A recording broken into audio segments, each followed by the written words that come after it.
Pattern problems की series में आज हमारी इंटरमीडिएट प्रॉब्लम है होलो पिरामिड पैटर्न। ओके, मैंने आपको पहले भी बताया था और अब फिर बता रहा हूं कि हम जितनी भी इंटरमीडिएट पैटर्न्स को सॉल्व करेंगे वो सारे के सारे पैटर्न्स इसी एल्गोरिथम से सॉल्व होंगे। ओके, अब इस एल्गोरिथम को इजी पैटर्न्स के लिए, इंटरमीडिएट पैटर्न्स के लिए, हार्ड पैटर्न्स के लिए भी अप्लाई कर सकते हैं। बस स्टेप नंबर 5 पर थोड़ा सा चेंज होगा और वो चेंज हम टाइम टू टाइम देखेंगे। अब आज की हमारी प्रॉब्लम है होलो pyramid pattern.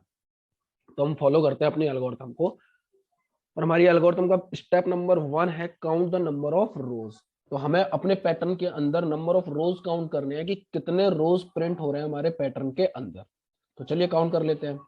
1 2 3 4 and 5। That means हम कह सकते हैं कि हमारे पैटर्न के अंदर जो रोज प्रिंट हो रही है उसका नंबर क्या है? 5। ओके, तो मैं यहां पर लिख देता हूं 5। मैंने लिख दिया ऊपर इधर रो इक्वल्स टू 5। हमारे एल्गोरिथम का सेकंड स्टेप है count the number of column in a maximum width row, और उसे हम कॉलम के नाम से रिप्रेजेंट करेंगे। ओके, दैट मीन्स हमें अपने पैटर्न के अंदर एक ऐसी रो देखनी है जिसके अंदर सबसे ज्यादा कॉलम्स प्रिंट हो रहे हैं।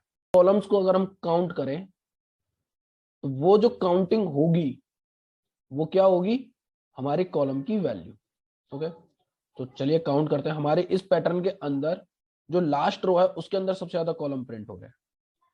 ओके, तो हम इनको काउंट करें 1 2 3 4 5 6 7 8 9। दैट मीन्स कॉलम की वैल्यू यहां पर क्या है? 9। तो हम कह सकते हैं कि हमारे कॉलम की वैल्यू क्या है? 9। मैंने यहां पर कॉलम इक्वल्स टू 9 लिख दिया। अब हम बात करते हैं स्टेप नंबर 3 की, जिसके अंदर लिखा हुआ है draw the matrix of size row into column. That means अब हमको एक मैट्रिक्स डिजाइन करनी है जिसमें रो की वैल्यू 5 होगी और कॉलम्स की वैल्यू कितनी होगी? 9। दैट मींस 5 इंटू 9 साइज की हमें एक मैट्रिक्स डिजाइन करनी है। ओके, तो कर लेते हैं। मैंने यहाँ पर एक मैट्रिक्स डिजाइन की हुई है जिसके अंदर 5 रोज रखी है मैंने और 9 columns. Step number 4, right the pattern in matrix. That means अब हमें अपने इस होलो पिरामिड पैटर्न को इस मैट्रिक्स के अंदर रखना है। तो रख लेते हैं, ये भी कर लेते हैं। तो मैंने ये कर लिया। अगर मैं आपसे पूछूं कि इस ब्लॉक को हम कैसे आइडेंटिफाई करेंगे, आप बोलोगे कि इसके रो नंबर और कॉलम नंबर से। That means row number 4 column number 4। That means हम 4 को अगर 4 की बात करें तो वो ये ब्लॉक होगा। ओके, अगर मैं बात करूं इस ब्लॉक की तो इसको कैसे आइडेंटिफाई करोगे आप लोग? आप लोग बोलोगे रो नंबर 2 कॉलम नंबर 8 उससे।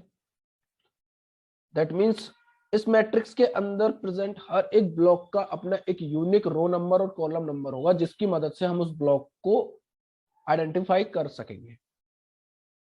तो इसीलिए मैंने इस मैट्रिक्स के अंदर इस पैटर्न को रखा है ताकि हम हर एक ब्लॉक को, अपने पैटर्न की हर एक वैल्यू को ठीक से एनालाइज कर सके कि हमारे पैटर्न के जो स्टार प्रिंट हो रहे हैं वो किस किस ब्लॉक पर हो रहे हैं एग्जैक्टली, ताकि जब हम इसके लिए लॉजिक बनाए तो हम ज्यादा अच्छे तरीके से, ज्यादा बेहतर तरीके से इसको इमेजिनेट कर सकें।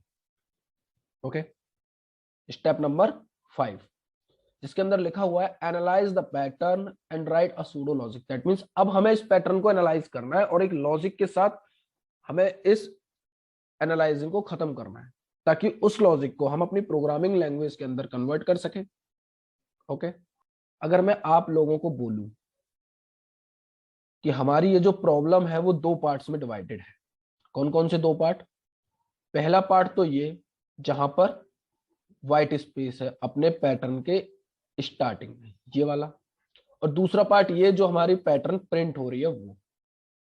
हमें इन 2 चीजों के लिए लॉजिक लिखना है। ओके, अब ये जो हमारी सेकंड वाली प्रॉब्लम है ये भी 2 पार्ट्स में डिवाइडेड है। दैट मीन्स एक तो स्टार प्रिंट हो रहे हैं वो इस वे में, और दूसरा ये जो बीच में स्पेस प्रिंट हो रहा है वो। तो अगर आप बात करें टोटल प्रॉब्लम की तो यहाँ कितनी हो गई, 3। दैट मीन्स एक इस स्पेस के लिए, एक इस पैटर्न के लिए और एक इस स्पेस के लिए 3। ओके, अगर हम इस एनालाइजिंग को थोड़े अलग तरीके से देखें तो हम इसको ऐसे भी बोल सकते हैं कि हमारी ये जो प्रॉब्लम है वो 3 पार्ट्स में डिवाइडेड है। पहला पार्ट तो ये वाली लाइन, दूसरा पार्ट ये वाली लाइन और तीसरा पार्ट ये वाली लाइन। ओके, तो ये हमें थोड़ी इजी लग रही है रेदर देन हमारे जो पिछली वाली जो हमारी अप्रोच थी उससे।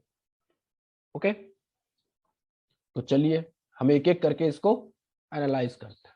अगर मैं आपसे बात करूं 5 रो की, रो नंबर 5 की, तो दैट मीन्स जब हमारी रो की वैल्यू उसकी लेंथ के इक्वल हो जा रही है, that means row equal to क्या है, लेंथ के नंबर के इक्वल है। रो का नंबर और लेंथ का नंबर, लेंथ के नंबर से मेरा यहां मतलब है हमारे पैटर्न की वर्टिकल हाइट से। हम यूजर के थ्रू एक नंबर इनपुट कराएंगे अपने प्रोग्राम के अंदर और वो नंबर डिसाइड करेगा कि हमारे पैटर्न की वर्टिकल हाइट क्या होगी, हमारे पैटर्न की टोटल नंबर ऑफ रोज क्या होंगी। ओके, दैट मीन्स अगर रो की वैल्यू 5 है तो हमें अपने सारे कॉलम्स के अंदर स्टार प्रिंट कराना है। और स्टार कितने कितने कॉलम्स हमारे पास, 9। दैट मीन्स अगर रो की वैल्यू लेंथ के इक्वल हो जाती है तो हमें कितने कॉलम्स के अंदर स्टार प्रिंट कराना है, 9 कॉलम्स के अंदर स्टार प्रिंट कराना है। ओके, जब हमारी ये वाली लाइन कंप्लीट हो चुकी होगी, यानी कि हमारा एक सब पार्ट सॉल्व हो चुका है, ये वाला रो नंबर 5 वाला। अब हम चलते हैं अपने दूसरे सब पार्ट की तरफ, इसकी तरफ। आप इस वाले स्टार को एनालाइज करो, ये वाला स्टार कौन से ब्लॉक पे प्रिंट हो रहा है, जब रो की वैल्यू 1 है और कॉलम की वैल्यू क्या है, 5। ओके, मैं यहां पर लिख देता हूं कब प्रिंट हो रहा है, जब रो की वैल्यू क्या है 1 और कॉलम की वैल्यू 5। अगला स्टार, ये वाला जो स्टार है वो कब प्रिंट हो रहा है, जब रो की वैल्यू हो रही है 2 और कॉलम की वैल्यू कितनी हो रही है, 4।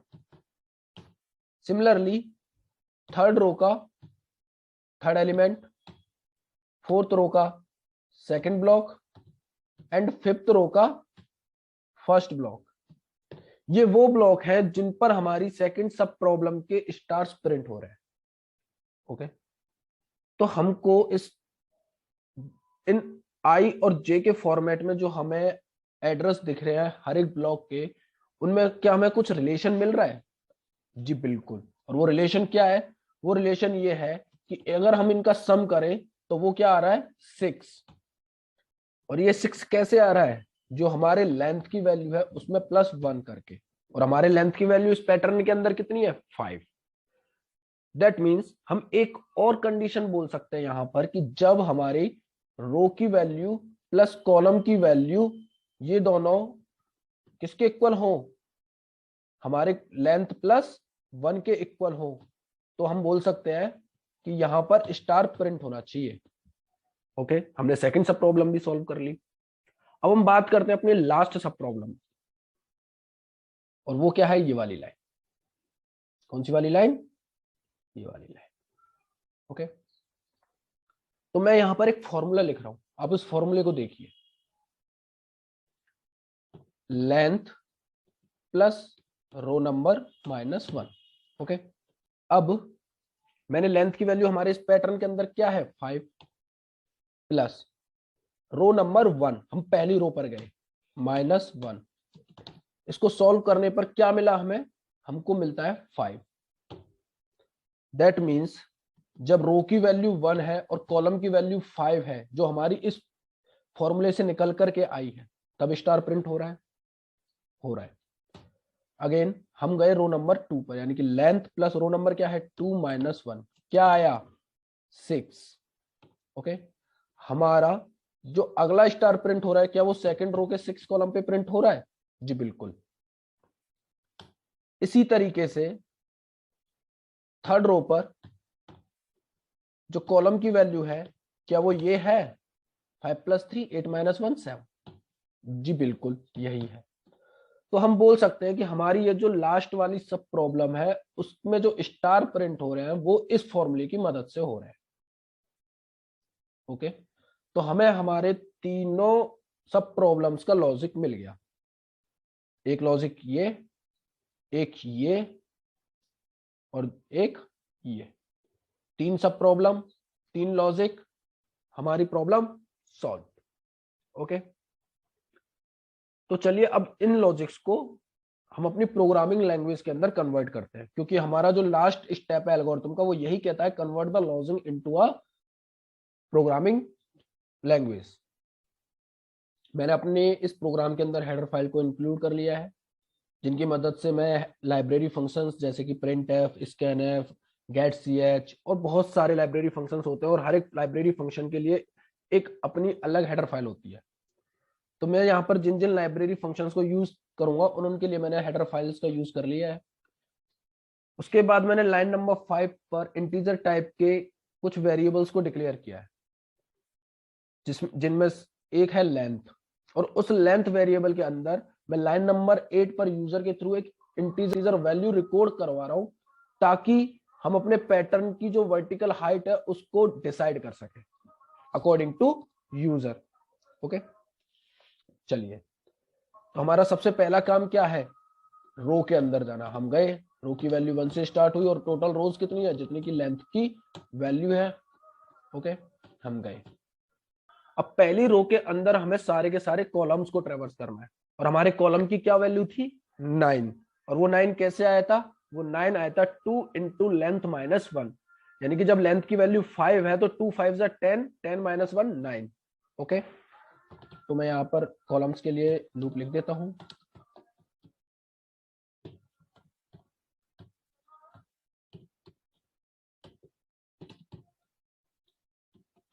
ओके,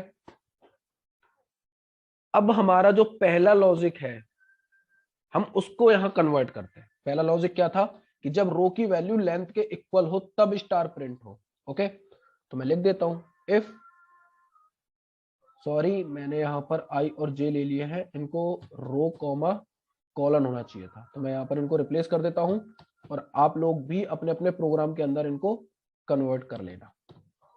ओके, मैंने आई को रो से कन्वर्ट कर दिया और जे को कॉलम से, COL से। ओके, चलिए लिखते हैं अपने लॉजिक। और हमारा पहला लॉजिक क्या था कि जब रो इक्वल इक्वल टू क्या है, लेंथ, तब स्टार प्रिंट हो सिर्फ।